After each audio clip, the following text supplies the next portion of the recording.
Barnaby Brocket, Chapter 11, The Cotton Bud Prince. Last stop, last stop. Barnaby opened his eyes and gave a great stretch, unsure exactly where he was at first, and then remembering the Fonseca Express. It smells like coffee in here, said the conductor, opening the window to allow the air in. It's my rucksack, explained Barnaby, sitting up and untying his seatbelt before putting it on, for the bag, filled to the brim with coffee beans, had been a parting gift from Ethel and Marjorie, something to keep him grounded when he arrived in Rio de Janeiro. He'd been so tired when he arrived at the train station in Sao Paulo, but the journey must have refreshed him, for he felt very alert now, as if he'd slept for days. Stepping down onto the platform, however, he was surprised to see a sign that said Penn Station. "Excuse me," he asked a passing policeman, "which direction do I go for Rio de Janeiro Airport?" "Oh, about 5,000 miles that way, kid," the man replied, pointing towards the exit doors. 5,000 miles? Said Barnaby, gasping in astonishment. "Where am I exactly?" "New York," said the cop, "the most magnificent city in the world." "Actually, that's Sydney," said Barnaby, who might have been surprised to find himself in North America rather than South, but wasn't going to allow a mistake like that to go unchallenged. The policeman didn't seem to mind, however, simply shrugging his shoulders and moving on, while Barnaby made his way out of the station, wondering what on earth he should do next. He had obviously slept for the entire journey, and his flight to Sydney had departed without him.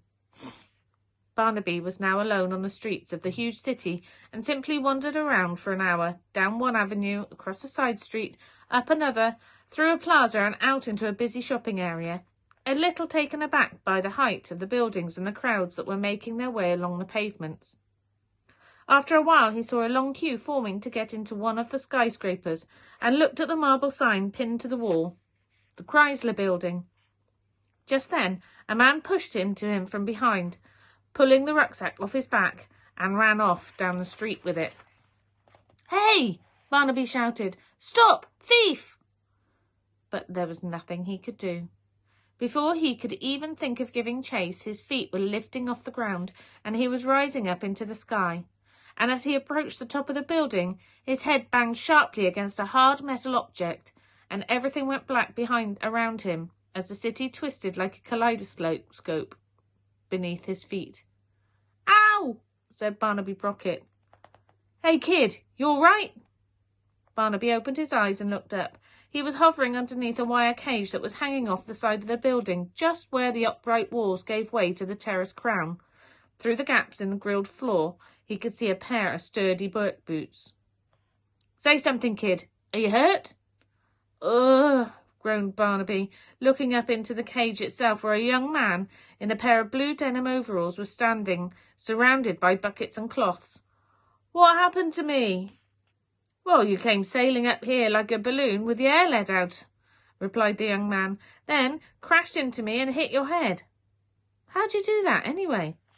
"I float," said Barnaby, making eye contact with a passing hawk that was making its way down towards the Hudson. He couldn't help but envy its ability to soar and land at will. "No kidding." Barnaby tried to shrug, but his shoulders were pressed against the lattice floor, which made movement a little difficult. "Will you help me inside your cage?" he asked.